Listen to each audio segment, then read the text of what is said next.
I am so happy to be with you on Cloud Record Music Podcast and YouTube channel. It gives me great pleasure to spotlight my special guest, Philadelphia music trio, Bobby Lowe, Roy Hunter, and Reggie Johnson. You'll be enchanted by our inspiring conversation. Don't go anywhere. And now, a Cloud Record Music Spotlight. Bobby, Reggie, and Roy have a 50-year relationship in the music business and is still going strong. Mr. Bobby Lowe, president of Emerge Global Media, a record and film company. In his younger days, Bobby Lowe played in top 40 bands where he performed in nightclubs from Atlantic City, New Jersey, Boston, Massachusetts, Kitchener, Michigan, to Camp Lejeune, North Carolina. Mr. Reggie Johnson started playing the guitar around the young age of 10, thanks to his mother who enrolled him in the U.S. School of Music where he studied music theory. Reggie formed a singing group in the 70s called the Heavenly Six, where he was the guitarist and composer. They performed from Georgia to New York City in club and venue once called Chatlin Circus. Reggie also wrote a song that was accepted by Motown Record via the Jobite Music Company. Mr. Roy Hunter, Philadelphia born and raised, is an arranger, a multi-instrumentalist who based in North Carolina. He played under artist Irvin Brookerton, later with artist Carl Bright album, Tonight Will Be Your Night. Refuge Church of God in Christ with your church choir.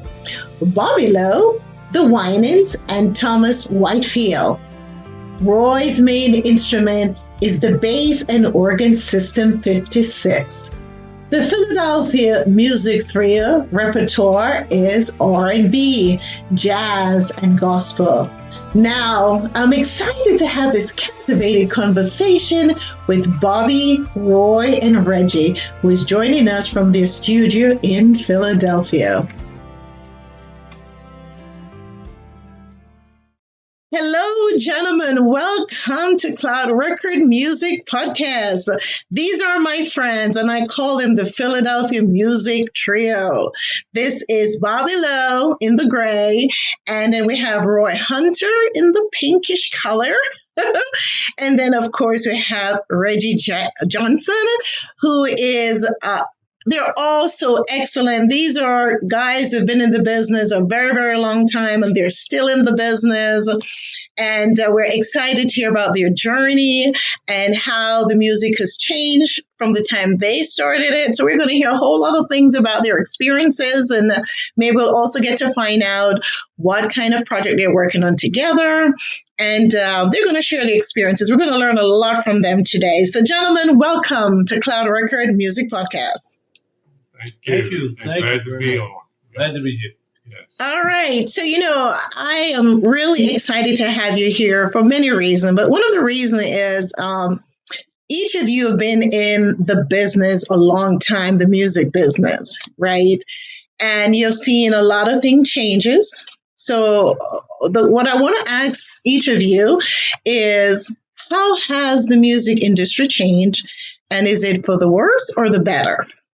And I can start with you, Mr. Bobby. Okay, I think it has gotten for the better for the independent musicians. I think it has gotten better for that reason, because of the streaming purposes in the way of the technology and the things that have changed as far as the internet. Yes, it is much better, and even in the recording process. Yes. Okay. And what about you, Mr. Reggie? What do you think? Definitely better. Definitely it's gotten better, especially for the independent artists. The middleman that used to be that you had to go to an A&R director and these type things, they had to accept you, and your music didn't get played. But now everybody's their own studio. You know what I'm saying, on the internet. Technology has definitely made it better. Okay, so you don't find, and Roy, you can answer this. You don't find that the streaming, even though it's accessible, you get less money, and it's harder to to make money on the streaming platform than you did when you were selling your records. So, Roy, what do you think? You think that's better, or it's just part of technology you have to adjust to? Well, I think that if you look at history, there's been a lot of great artists that, as far as making the platinums and stuff, the numbers showed up, but as far as their income and what they made, something happened where they didn't make no money. Mm. You hear in the news they broke or this or that, or the numbers didn't add up. So this way, I think through technology, and you have more hands-on without the middleman, wondering whether you could trust them or not, are you going to make, you can manage it yourself, where you have a team that you trust, that you can use to manage your money, and you know that you're treated right. So I think this allows that. Okay. Now you gentlemen have been knowing each other, doing music together for over 50 years. What has sustained this relationship? What has For so long? sustained it? Yeah, is it the passion for the arts, for the music, I think our family, my mother was a singer, and Roy's mother was a singer. Matter of fact, they sang in the same group. And and Reggie was a musician from way back in the year, and as we were children. So we used to sing with him as kids. We used to sing, and he played the guitar. And he was from North Carolina, and I was from Philly. So when I go down, that's what we used to do during the summer. We used to sing just in the house, and we could sing anything. We really could sing then. And you guys have sing all over the country, right? I mean, Mr. Reggie used to perform in New York, right? Tell us about some of those experiences. Oh my goodness! You want me to tell you about some of those nightmares? Okay.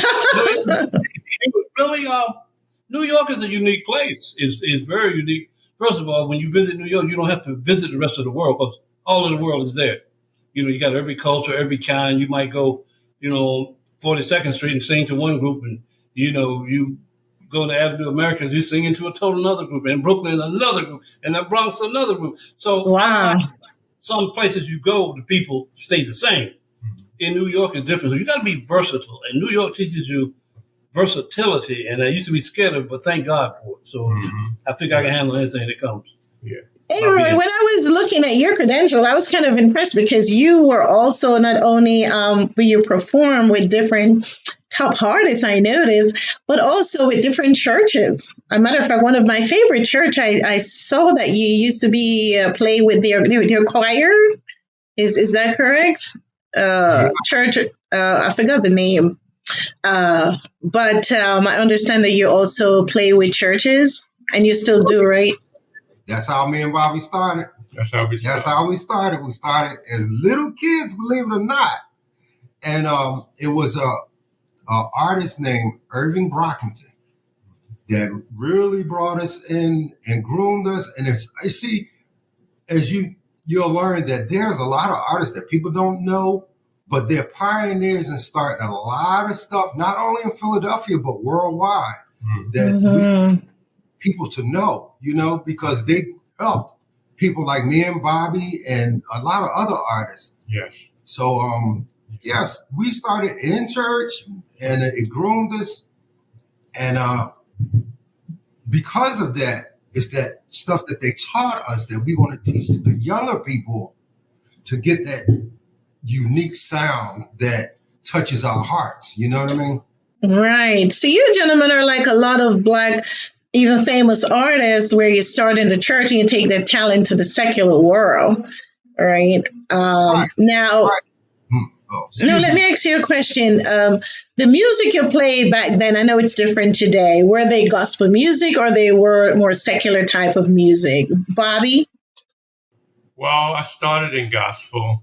And at the time that I started, gospel was early on, coming out of the 60s and very early 70s. And it was traditional. It wasn't like you hear R&B. They had a lot of music. It was changing, and was just a lot more going on.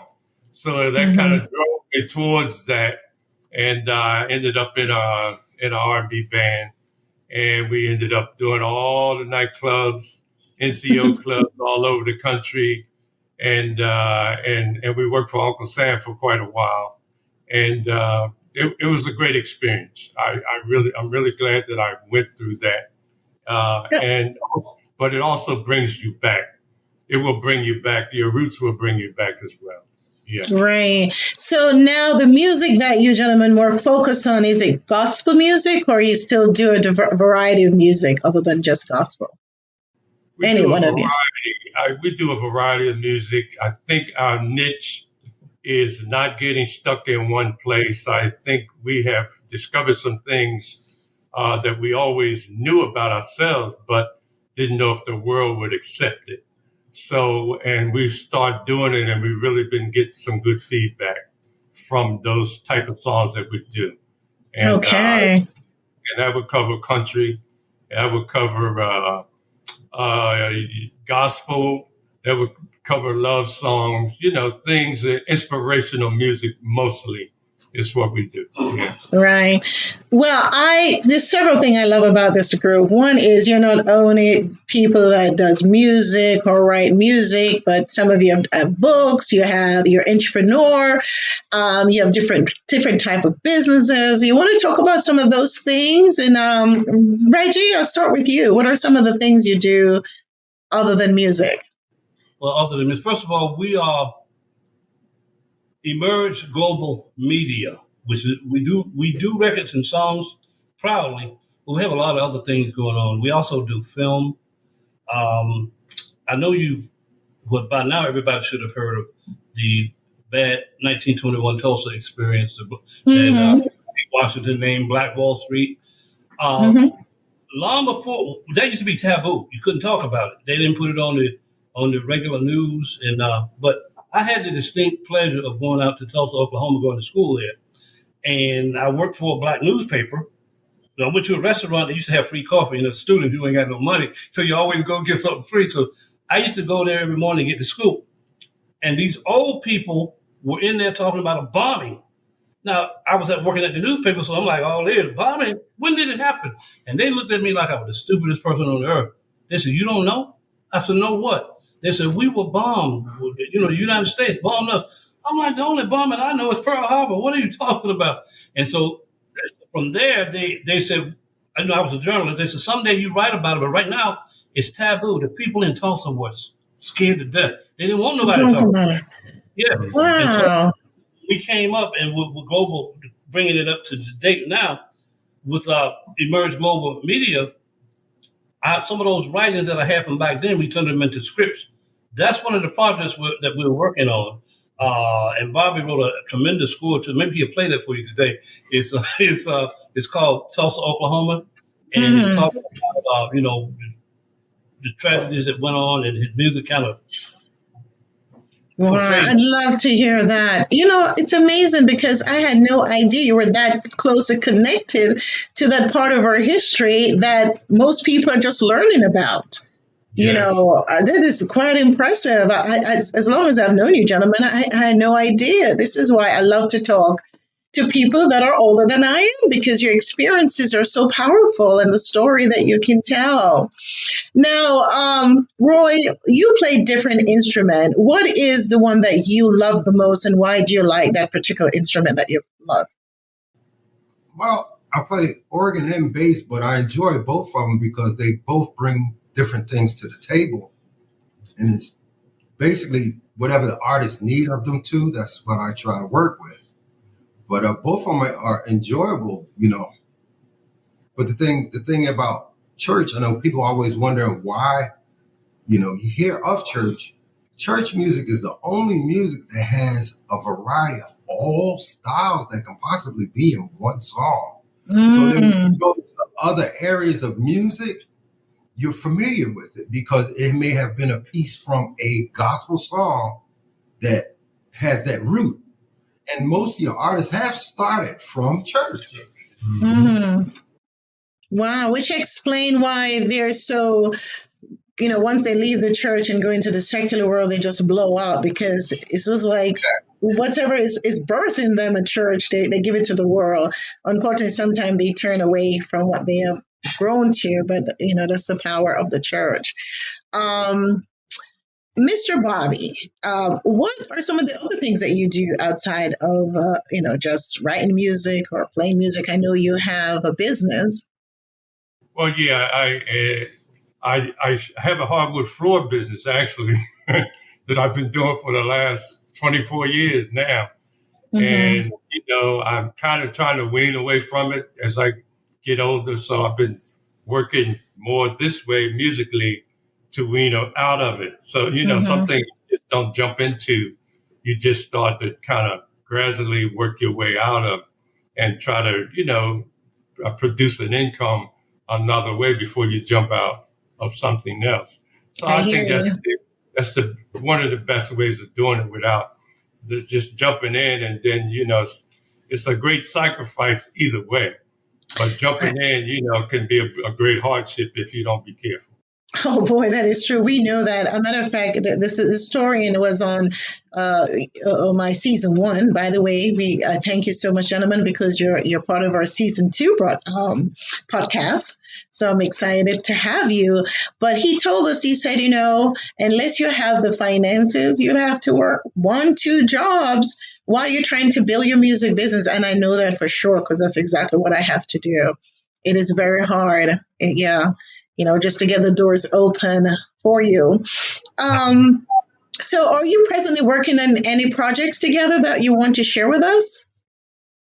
Yeah, we have songs. We have so many songs that we haven't even gotten to yet.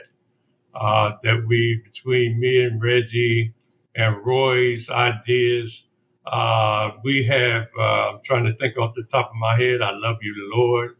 Jesus Mm-hmm. is the only one, so we're constantly trying to produce them as we go along.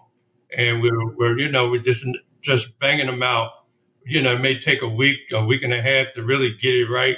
Just one Mm-hmm. that and it really doesn't take that long. It depends on how much time you put in.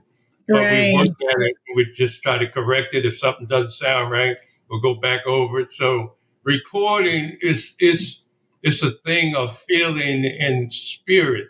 And if you have to feel the thing, depending on the song, and that's what we try to reach for. Yeah. Wow. I love, of course, your passion. So, the Tulsa that Mr. Reggie was talking about, do you actually have a song for that? Because if you can, I'd love for you to play it, at least Well, a little it's part of it. Little only. it's not a song. It's basically an instrumental. It's like an interlude.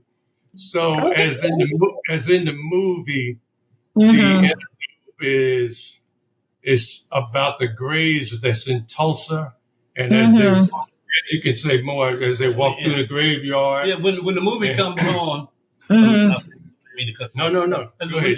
When the movie comes on, they tell a lot of stories. It is kind of morbid when you think about what happened to us as a Right. people.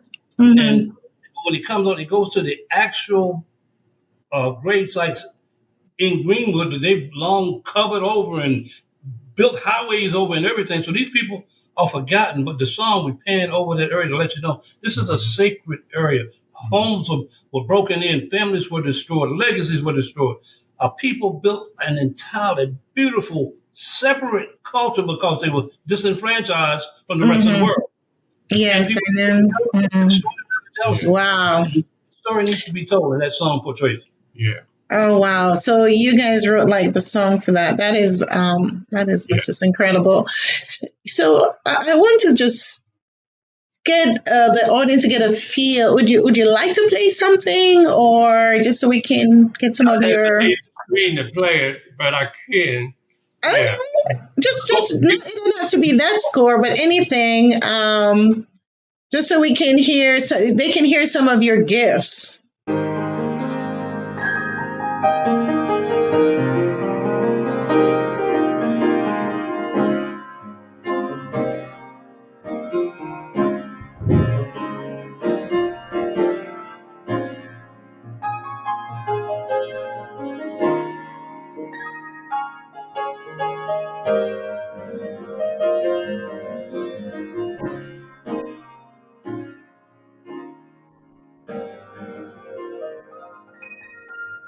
That's a little snippet of it. Of the Okay, song. that's really good. That's really good. And so, what was that piece called? Do you have a title for it for that? It's called Tulsa, Theme from Tulsa.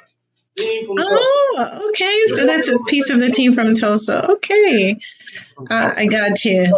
So that was very, very beautiful. Thank you so much. I just want the audience just to get a tip of your talent. And these gentlemen, they play the drums, they play the organ, the piano. What are some of the instruments you play?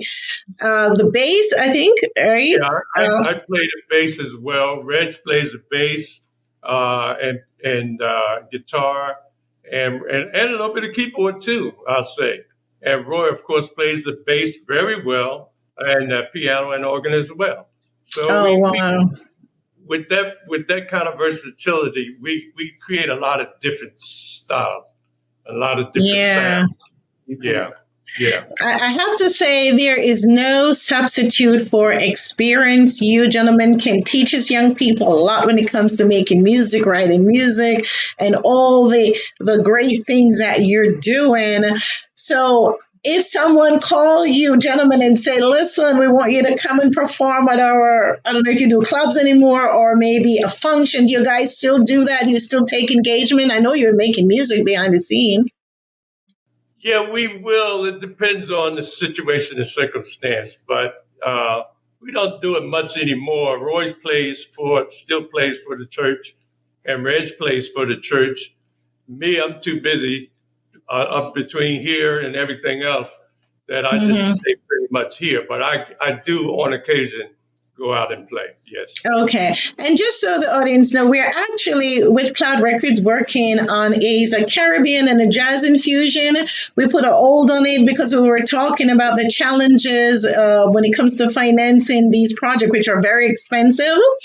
But we're going to be moving this year forward with this song. So you'll be hearing from us soon about this project. And maybe after it comes out, we'll have you gentlemen back on to talk about working on this particular piece. It's absolutely going to be beautiful. So we'll let you guys know when it comes out. Now, gentlemen, if our audience wanted to reach out to you, how can they do that? Do you have like an email address or a website or somewhere they can reach you? We're at the moment, we do have a website that we're building, but they can reach out right now on Boblo Music 33 at gmail.com. Yes. Repeat that again. Boblo Music. 33 at gmail.com. Yes. All right. Do you want to spell that out for them and so they don't miss it? BOBLOWE music MUSIC 33 at gmail.com. All right. So, Roy, are you on any social media platform? I know you're a little bit more hip, where they can reach out to you. Yes, Roy Hunter is BOKNUMRH at yahoo.com. All right. And Mr. Reggie, about you? Okay, I'm just going to give you my email. It's real easy. It's called reggiejohnson17 at yahoo.com. reggiejohnson17 at yahoo.com. I know you can remember that. All right. Yeah. reggiejohnson17 at yahoo.com. Okay, folks. So, listen, we want you to reach out to them if you have any question. I'm telling you, these gentlemen have been in the business for over 50 years. They've seen a lot. They've experienced a lot. You may want to say, what can I do in a certain circumstances? They even teach music. So, reach out to them, especially if you're in the local area where we are, which is in Philadelphia, New Jersey, or Delaware. And even if you're far away, send them an email and, show them or ask them any question. They'll be very happy to do that. Now, let me ask you, gentlemen, are any of your song on the platform that they can go and download or no? Do you have anything out there they can download? We have one we just released. It's a country, because we do everything. There's one called Go Bama, Roll Tide. It's a comedy. You can get it on iTunes and any of those Spotify. Just go back to it by name. We got a couple of more. God is Up to Something, which is the one that we released on there. There's one called God is Going to Brand New Day. Is when God gives you a brand new day. We have that. I can't think of something. A couple more, but you'll see when you go to one, it will highlight everything. About 6 or 8 of them. Yeah. Okay, and we will have that on down in the links below as well, and they can get those music from iTunes, correct? Correct. Yeah. All right, so make sure we have it available in the information below. So, ladies and gentlemen that are listening, you can look below in the information and you'll be able to find out the songs and how you can download them and support these amazing men with history and still a future working together, making things happen. I'm so proud of you, gentlemen, and I'm just so grateful that you take the time to spend with me on the second season of Cloud Records Music Podcast. And for you that are listening, please don't forget to subscribe, like us, share us. And of course, we're looking forward to seeing you in a few more weeks. Gentlemen? Miss Maureen, we'd like to Yes. put a plug in for Cloud Records. We think you are amazing. You're wonderful. Yes. You're right on the beat. You're right on the score with everything. Thank God for you and the work you're doing. I know it's going to be blessed even more. And thank you for all the technicians and everybody that work for you. Thank you for the opportunity that you're affording us right here. We don't take this lightly. Oh, thank you so much. And it's also my pleasure and my privilege to work with you. Thank you. Thank you so much. I am learning a lot from you, gentlemen. I am so blessed. Thank you so much. And we will see each other very soon. And again, we're going to be moving this year with our project. So, Thank you everyone, so much. goodbye, Okay. everyone. All right. All Thank right. you. Bye-bye. Okay. Thank Good you. night. Good night.